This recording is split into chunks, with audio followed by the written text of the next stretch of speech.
Research muna tayo. Kumusta mga kaibigan? Kumusta mga kasama? Anong balita? Huwag ka agad padala sa propaganda. Mas maganda ay research muna. Ano ba ito?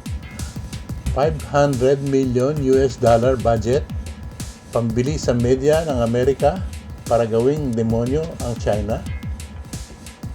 Ito ang balitang kalat ngayon sa mundo. Quote, the US Congress passed early this year America Competes Act providing $500 million to demonize China, unquote. Galing sa The American Prospect, isang respetado at premyado magazine sa Washington, D.C.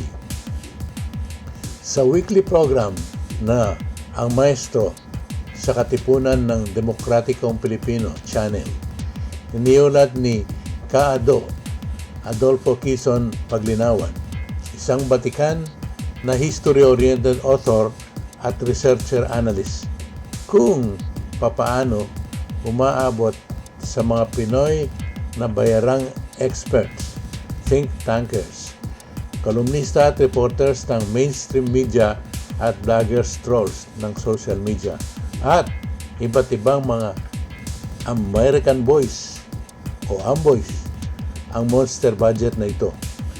Ang may control at tagapamahagi ng pondo ay ang higanteng US Agency for Global Media through Radio Free Asia sa ating rehiyon, Asian Maritime Transparency Initiative, Center for Strategic International Studies, National Endowment for Democracy o MIDYAR, Stratbase, Albert del Rosario Institute, UP Institute of Maritime Affairs and the Laws of the Sea, Philippine Coast Guard, National Security Advisor at US-Philippine Alliance.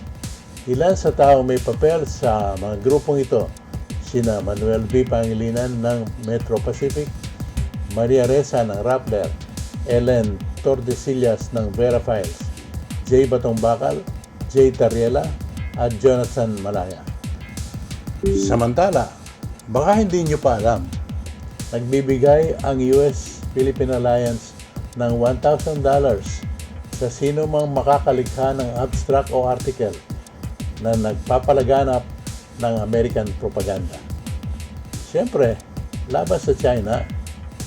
Sali ba kayo dyan?